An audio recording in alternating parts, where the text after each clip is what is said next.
Olá, bem-vindos a mais uma viagem na história. E a nossa viagem hoje nos leva na distante Lituânia.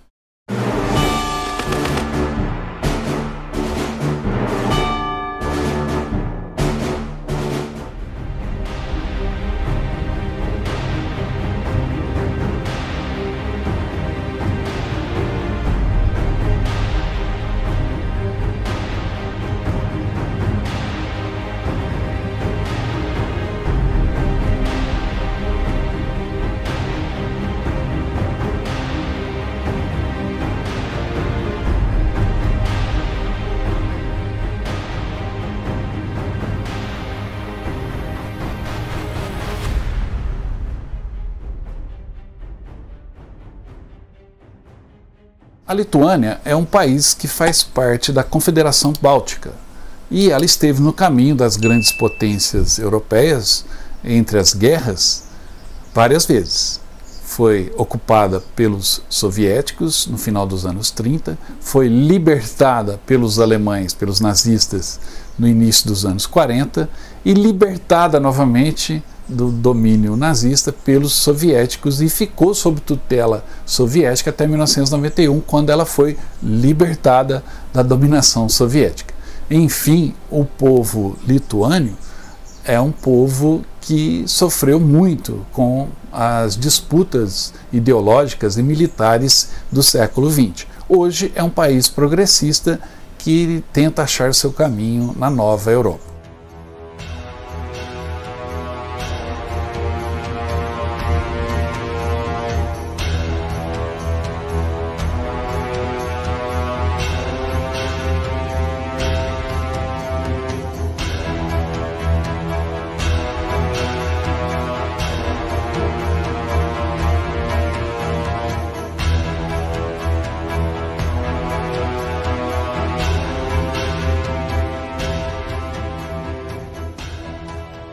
No sul da Lituânia, existe uma cidade muito bonita, de mais ou menos 20 mil habitantes, que é o antigo spa dos czares russos, um local que tem águas, fontes de águas medicinais, e que desde o século XIX se transformou num balneário.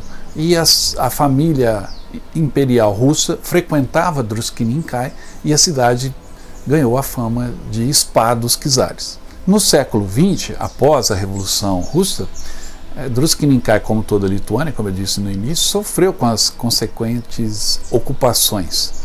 E, no entanto, a cidade sobreviveu e hoje é uma cidade muito agradável, que continua captando turistas com as suas águas medicinais, as suas termas, e para lá é um destino comum para os russos, para os alemães, hoje pacificamente, né? E também para as populações ali ao redor do Mar Báltico. Visitar Druskininkai foi um grande privilégio, a cidade é muito agradável, mas ali descobri um local que vou repartir hoje com vocês, um local sui generis, único no mundo, que é o chamado Gruto Parkas.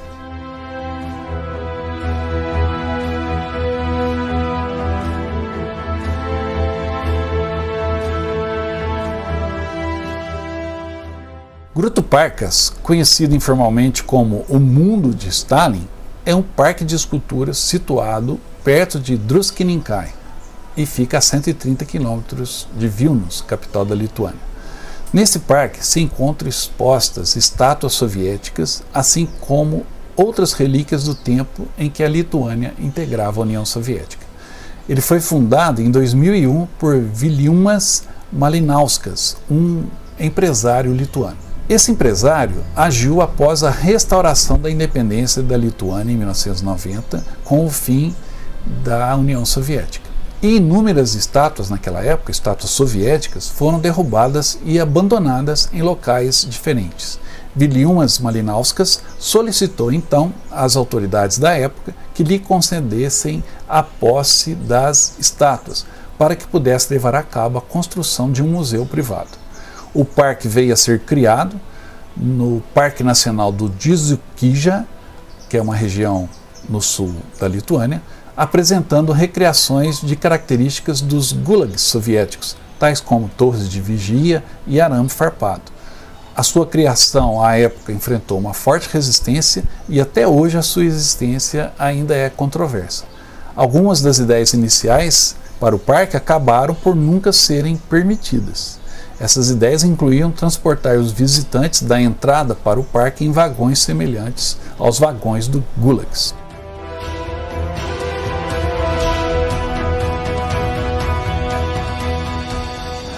Estar ali sentado nos banquinhos de madeira, no local onde os comícios soviéticos aconteciam, as lideranças do partido local comunista, ouvindo aquelas canções que saíam da corneta, simples, mas que funciona até hoje e toca as mesmas músicas que se tocavam nesses comícios, é como se você tivesse entrado no túnel do tempo e voltado ali, e você começa a sentir a energia do local.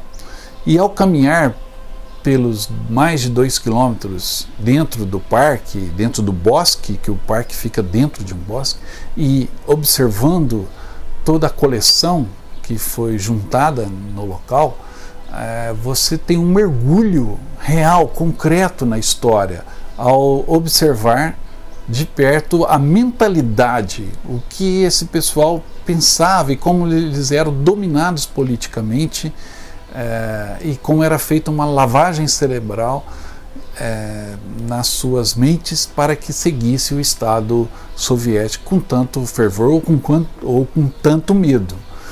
Então chega a ser assustador, por isso eu disse que esse local é um único, merece a visita, mas é um local um tanto quanto assustador.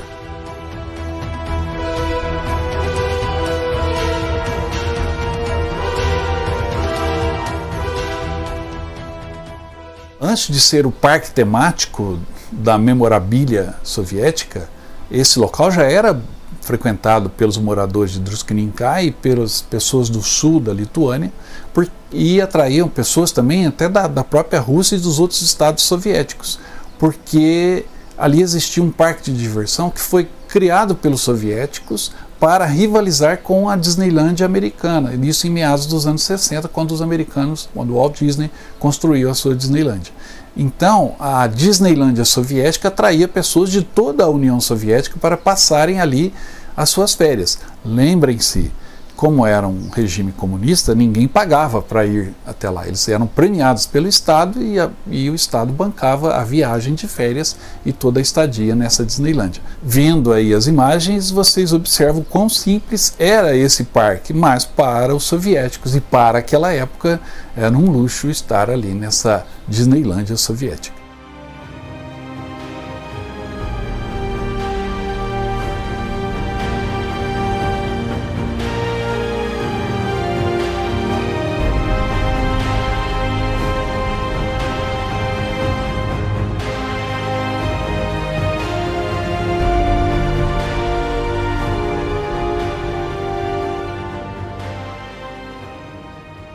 Eu falei antes aí do parque da Disneylandia soviética. Outra coisa que fez muito sucesso nos Estados Unidos nos anos 60, quando foi lançada, foi a Barbie. Aquela bonequinha que as crianças, as meninas, colecionavam. E foram lançadas várias Barbies, cada uma com uma temática, e virou febre já nos anos 60. Os soviéticos também tiveram a sua versão da Barbie, e foi um dos itens que eu achei mais interessante em toda a memorabilia que está ali em exposição, as bonecas soviéticas. Essas bonecas foram parte de uma coleção lançada e distribuída nas lojas por todos os 15 estados soviéticos, as 15 repúblicas que compunham a União Soviética, e são 15 casais vestidos com as roupas típicas de cada uma das repúblicas. Então tem o casal ucraniano, que tem a veste ucraniana, tem o casal da Lituânia, que tem a roupa da Lituânia, e o casal russo, que tem a roupa da Rússia, e assim por diante. Era uma coleção que virou febre entre as crianças soviéticas.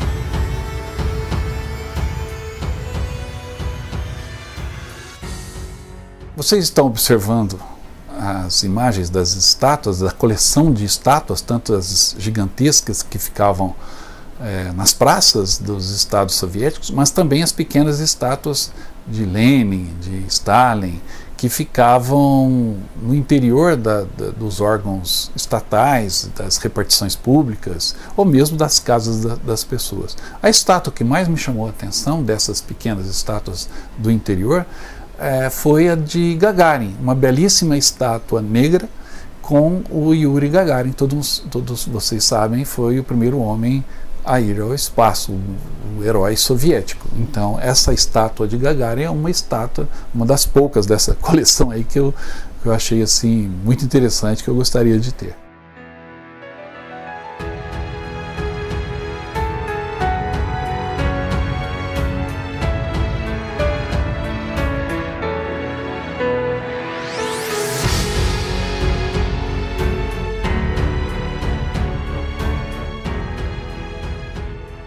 Das estátuas que ficavam nas praças, ou seja, estátuas que estão no exterior, ao longo desses 2 km de trilha dentro do bosque que compõe o memorial, o museu, né, Gruto Parkas, o Parque Gruto, algumas são impressionantes.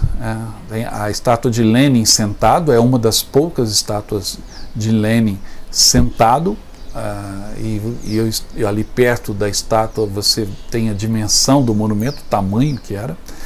A estátua de Stalin, observando, é uma estátua também impressionante, porque essa figura impressionante pelo poder que tinha, pela maldade que possuía em suas decisões e pelo drama que causou na vida de milhões de pessoas, e ali está o Stalin em pedra, esculpido na sua frente, é realmente impressionante de ver. A estátua de Lenin apontando o caminho, ela é muito interessante porque ela ficava em Vilnius, que era a capital, que é a capital da Lituânia.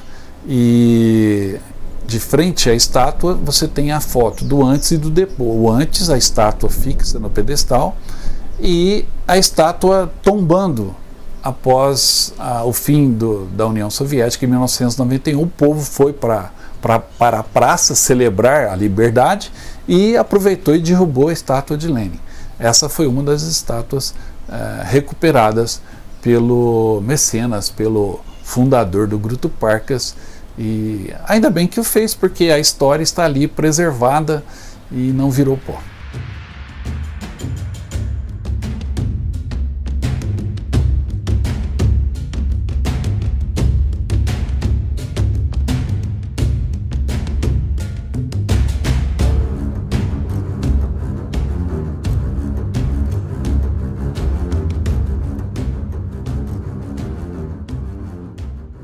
Sem dúvida, Gruto Parkas é um dos locais mais diferentes que eu visitei nessas andanças aí pela história que a gente faz, né? Visitando, eu já visitei mais de 30 países e sempre descobrindo coisas relacionadas à história militar, história política desses países, mas o Gruto Parkas na Lituânia foi impressionante e valeu muito a pena estar ali. Espero que vocês tenham gostado como eu gostei. Fica o convite para um dia nós voltarmos juntos lá na Lituânia e visitar o Gruto Parkas. Não se esqueça de se inscrever no canal se ainda não fez, curtir o programa, indicar aos amigos, e isso faz com que o nosso canal continue a crescer cada vez mais. Muito obrigado pela atenção e até a próxima.